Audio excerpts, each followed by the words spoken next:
voici les animaux. Pour qui? Là, il y a mon petit copain, TJ.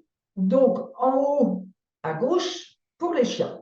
Les chiens sont très friands d'énergie. Ils aiment ça. J'ai moi-même un chien, un Cairn Terrier, et par moment, elle n'est pas du tout câline, mais par moment, elle vient chercher sa petite dose d'énergie. Et quand je lui fais un soin énergétique, elle ne bouge pas, alors que c'est une pile. Une fois fait les chiens, pour les animaux d'élevage, comme les abeilles, les bovins, les caprins ou les porcins.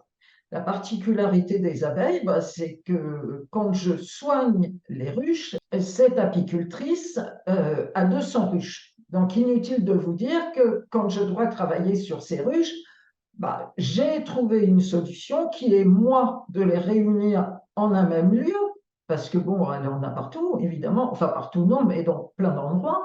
Donc moi, je réunis les 200 ruches dans un même lieu et je les énergétise tout en même temps. Ce qu'elle mérite d'énergétiser les ruches et les abeilles et la reine.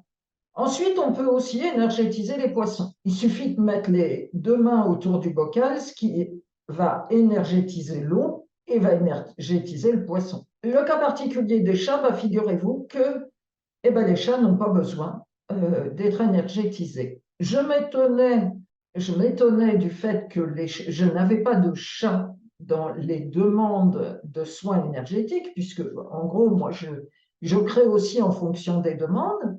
Et là, je vais faire un petit clin d'œil à mon mari qui est médium. Je lui ai posé la question, il connaît bien les chats, et il m'a répondu, eh bien, finalement, tu n'as pas de chat parce qu'ils n'en ont pas besoin.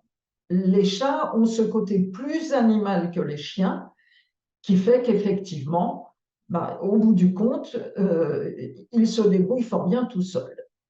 Donc, si un jour vous avez un chat soigné, vous me demanderez, mais ça m'étonnerait.